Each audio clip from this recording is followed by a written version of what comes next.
Assalamualaikum warahmatullahi wabarakatuh. My name is Hoirun Nisa. You can call me Miss Nisa as the English teacher of SMA Islam An-Nizam. How are you going today? I hope you all are healthy and in Allah's protection. So without further ado, let's get to the lesson. Okay, Assalamualaikum warahmatullahi wabarakatuh. Today we will continue our lesson still about review text. As last week we have discussed about linked features of review text, and today we will continue the next one. So last week we have discussed about the first linked features of review text, that is using present tense, using present tenses, and using adjectives. And I really hope that you still remember that. So we will continue today to the using complex clauses of review text. So as the reminder that last week we have discussed about types of adjectives that relates to using adjectives as one of language features of review text. Jadi minggu kemarin kita sudah bahas tentang tipe-tipe dari kata sifat, yaitu adjectives yang sangat berhubungan dan berkaitan dengan review text. Juga dengan analisisnya kemarin, di sini sudah menjelaskan kemarin 6 tipe dari adjectives itu. Nah, berkaitan dengan itu, teksnya masih sama dengan review text sebelumnya supaya tidak membingungkan. Misalkan tunjukkan adjectives yang ada di dalam review text itu dan kita masukkan ke tipe yang mana dari jenis atau tipe-tipe adjectives ini gitu ya. Oke, di dalam teks ini masih sama dengan teks sebelumnya. Dalam teks ini ada beberapa penggunaan adjectives. Yang pertama itu ada worst, yang kedua ada magic, yang ketiga ada the most effective. Nah, masuk ke dalam tipe apakah ini? Kemarin ini sudah suruh kalian untuk mempelajari kira-kira termasuk ke dalam jenis apakah ketiga adjectives yang ada di dalam review text ini. Gitu kan? Nah, adjectives yang pertama yaitu worst. Ini dia termasuk ke dalam tipe adjective apa? So actually, nah ternyata di dalam review text ini semua adjectives-nya itu termasuk ke dalam descriptive adjectives ya, karena semua adjectives yang digunakan di dalam teks review text Tamanu Oil ini dia mendeskripsikan tentang produk si Tamanu Oil ini gitu. Jadi semua adjectives yang ini bersifat atau masuk ke dalam tipe descriptive adjectives. Oke?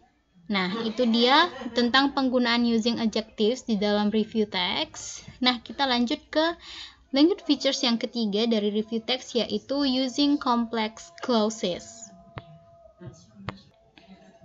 Nah, yang ketiga itu yaitu using complex clauses. Apa sih complex clauses itu? Ini ya, itu yang harus kalian tahu terlebih dahulu sebelum kita masuk ke analisis teksnya sendiri. Oke? So we will first get to know the definition of complex clauses itself. Okay, what is the real complex clauses? Apa sih complex clauses itu?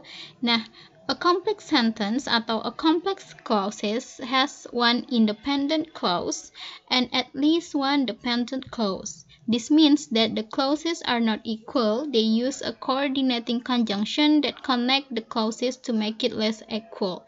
For example, nah jadi di sini katanya complex clauses ini, clause dan sentence itu hampir sama tapi sedikit berbeda. Di mana sentence itu sudah lengkap dia, sudah ada subject, predicate, and object dan keterangan juga. Kalau clauses dia minimal harus ada subject dan verb.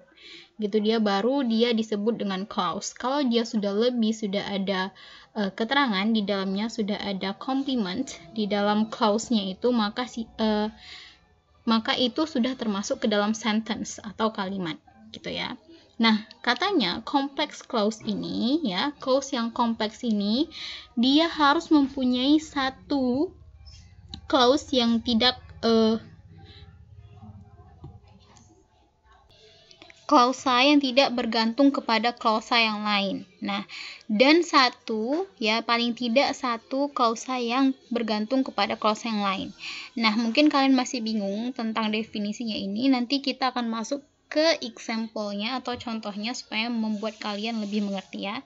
Nah, jadi ketika ada satu klausa yang tidak bergantung, yang sifatnya tidak bergantung kepada klausa yang lain ya, dan ada satu klausa yang sifatnya bergantung kepada klausa yang satu lagi, of course harus ada penghubungnya yang menghubungkan kedua klausa ini supaya dia bisa connect, bisa bersatu gitu ya.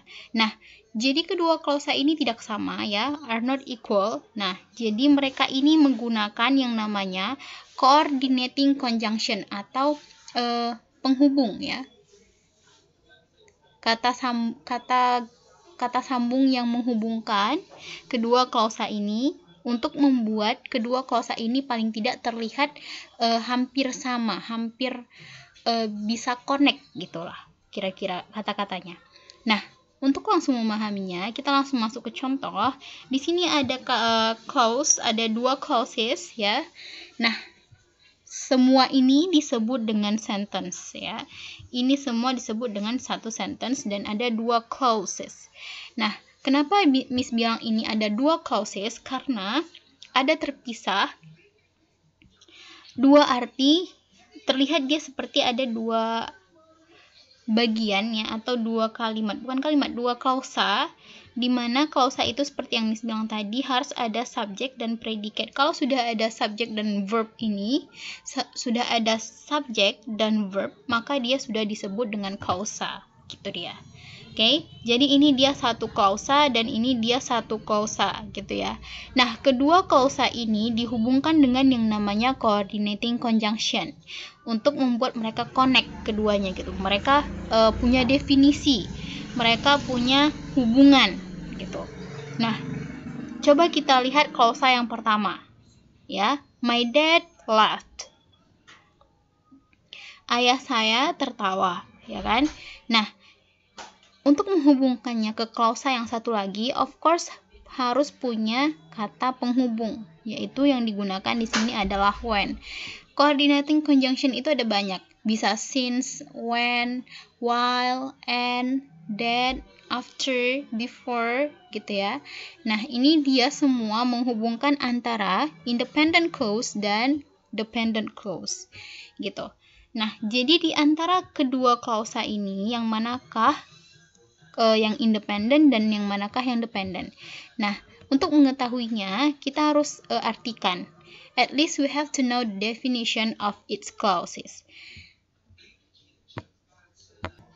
Nah, yang pertama, ayah saya tertawa. Nah, yang kedua, saya menceritakan ya, atau saya menceritakan sebuah lelucon atau candaan. Nah, jadi kalau disatukan, ayah saya tertawa ketika saya menceritakan sebuah lelucon atau candaan.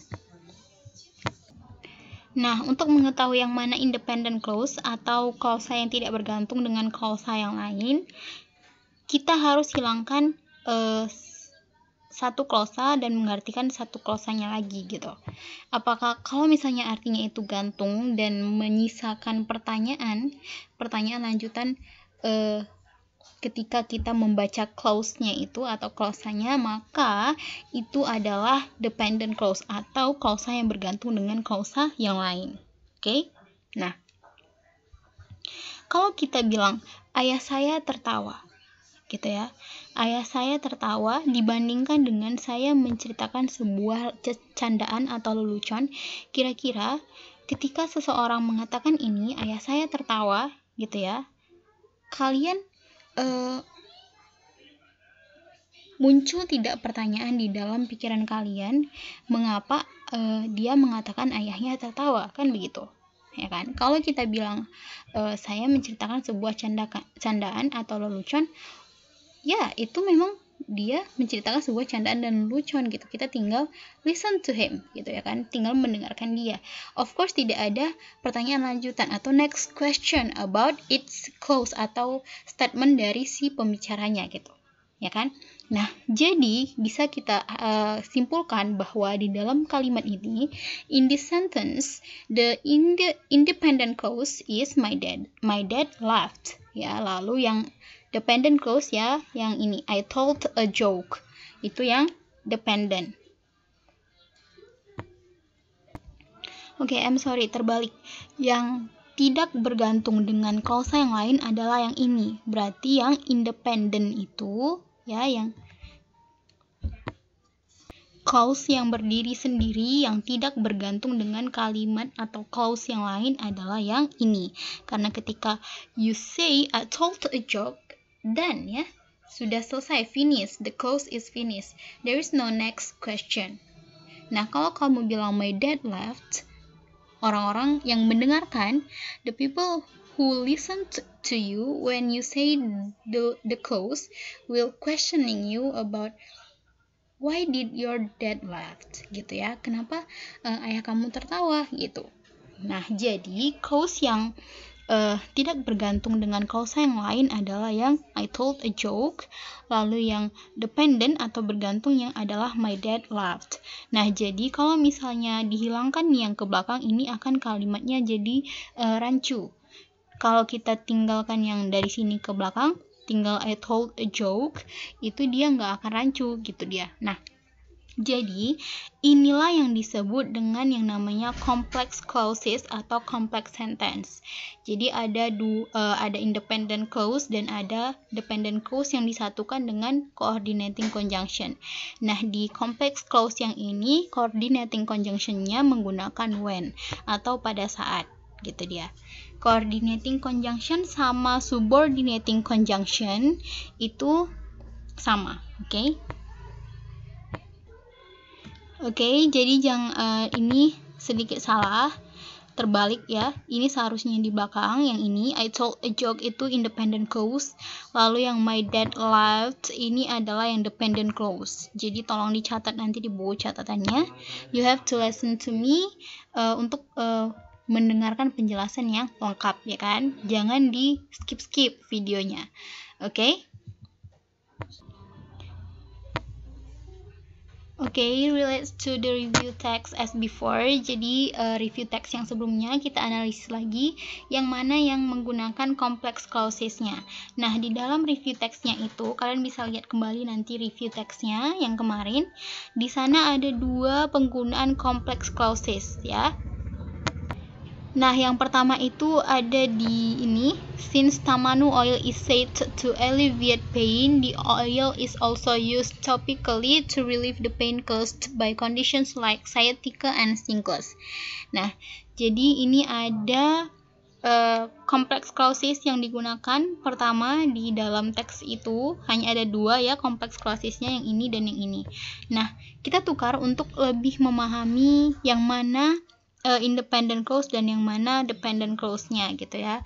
Jadi since-nya ini sebagai subordinating conjunction-nya kita pindahkan ke tengah. Kita pindahkan yang taman ini yang di belakang ya. Tamanu oil is also used topically to relieve the pain caused by conditions like sciatica and shingles. Nah, lalu kita masukkan subordinating conjunction-nya di tengah ke dependent clause selanjutnya, yaitu tamanu oil is said to alleviate pain. Nah, complex clauses yang kedua di dalam review text itu nanti kalian bisa lihat langsung ada I have been using tamanu oil for almost 2 months now and I have already seen the drastic change for my skin. Nah, di sini yang digunakan subordinating conjunction-nya, kata penghubungnya adalah and. Nah, si and ini menghubungkan independent clause yang pertama, yaitu I have been using tamanu oil for almost 2 months now. Lalu yang dependentnya itu I have already seen the drastic change for my skin. Itu dia. Oke, supaya kalian nanti tahu di review teks yang lain bagaimana menganalisisnya. Apa sih satu-satu dari language features dari review text itu apa saja, yang itu tenses, ada adjectives, ada complex clauses. Nah, yang terakhir kita akan bahas language features yang terakhir tentang review text, yaitu penggunaan passive voice. Okay, the last language features of review text is using passive voice. I really hope that you all have already understood what passive voice is. Jadi Miss harapkan sudah ngerti, tapi kita akan ulangi lagi. Miss akan bahas secara singkat apa sih passive voice itu, secara singkat dan yang paling gampang. Cara yang paling gampang, Miss rasa paling gampang untuk dipahami daripada kalian harus menghafal rumus-rumus tensesnya gitu ya. Oke, what is passive voice? Nah, apa sih passive voice itu? Miss akan jelaskan pelan-pelan. Nah, ada namanya kalimat aktif dan ada namanya kalimat pasif. Di dalam bahasa Indonesia juga begitu. Ya, di dalam bahasa Inggris juga begitu, ada kalimat aktif dan kalimat pasif. Itulah yang namanya active voice and passive voice, gitu ya. Bisa juga dia active sentence and passive sentence, sama saja.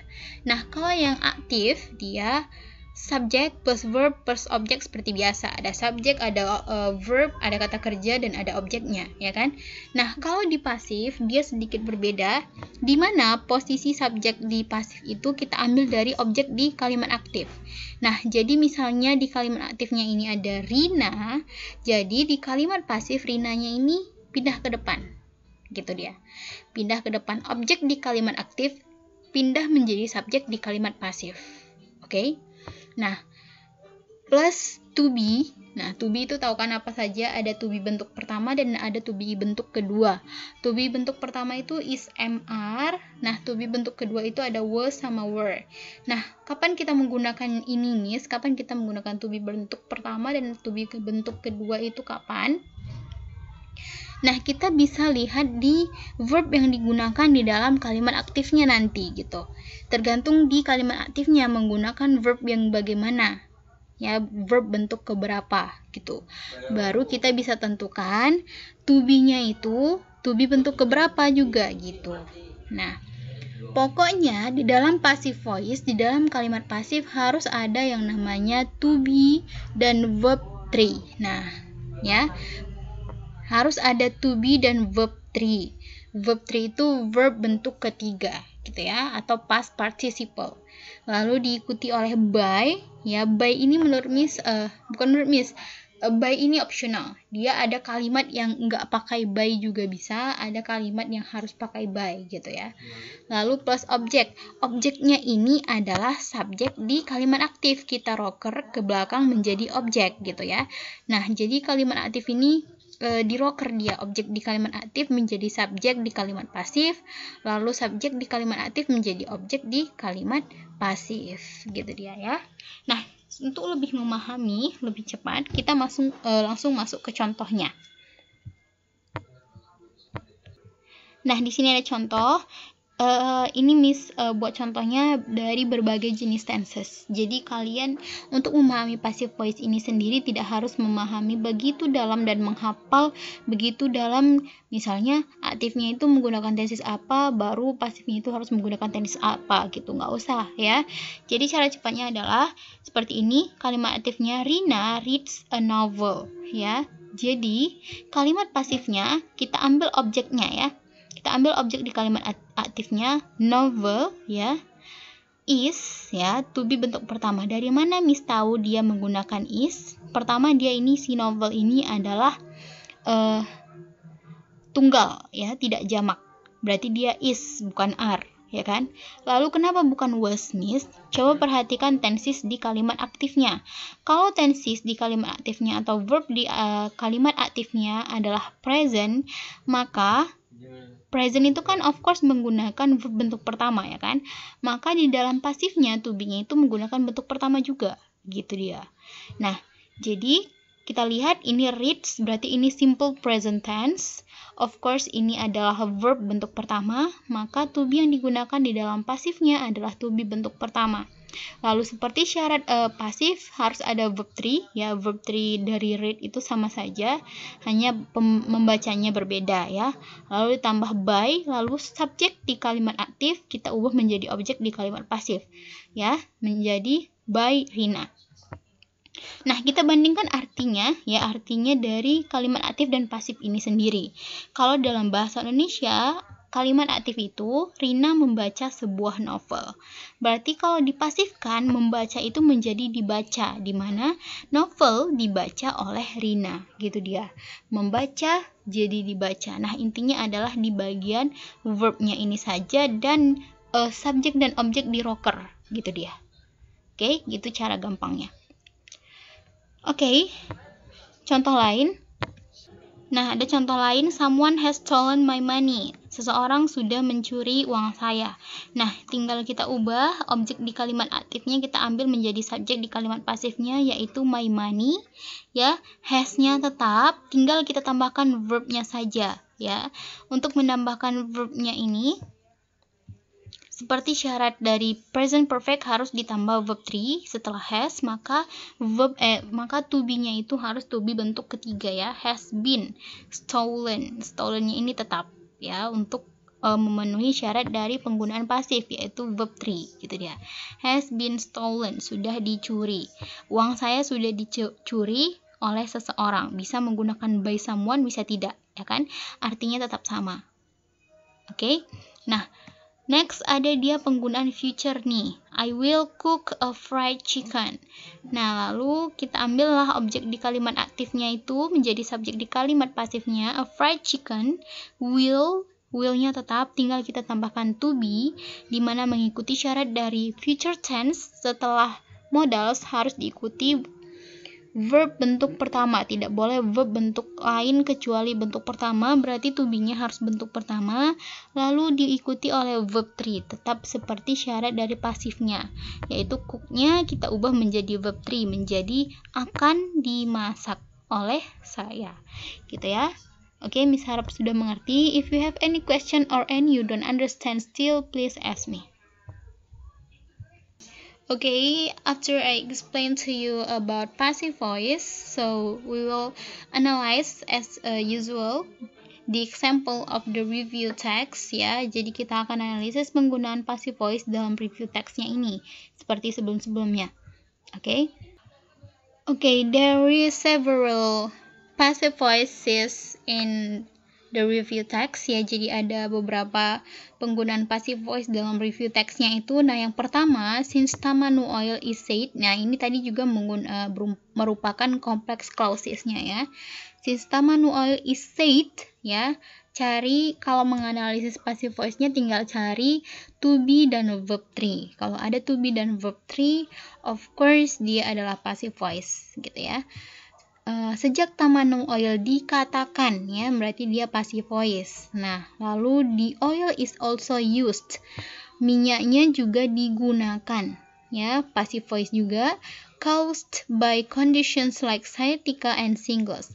Nah, kenapa ini tidak ada to be-nya, Miss? To be-nya sudah sekalian sama ini gitu dia. Jadi tidak dua kali. Ini menggunakan, kalau dalam bahasa Indonesia ini menggunakan kalimat yang efektif dan efisien, di mana to be-nya tidak berulang, tetap menggunakan to be yang pertama. Gitu dia, tetap artinya disebabkan oleh gitu dia. Nah, kalimat ini terdapat di paragraf kedua, line keempat, kalian bisa lihat sendiri nanti. Oke, the next ada is thought. Nah, diperkirakan ya, diperkirakan menolong untuk mengurangi stretch mark. Ini ada kalimatnya di paragraf kedua, baris ke-6.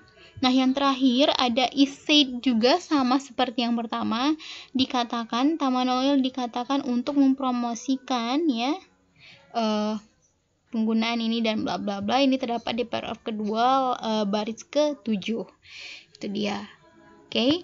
So I really hope that you get all of my explanation, that you understand all of my explanation, and still if you have any you don't understand still, or any question about this material, my explanation, or any my words that you haven't understood yet, please ask me through WhatsApp group as usual, and good luck for the post test. See you on the next video. Don't forget to like, comment, and share this video. SMA Islam An-Nizam, unggul, cerdas, Islami. Assalamualaikum warahmatullahi wabarakatuh.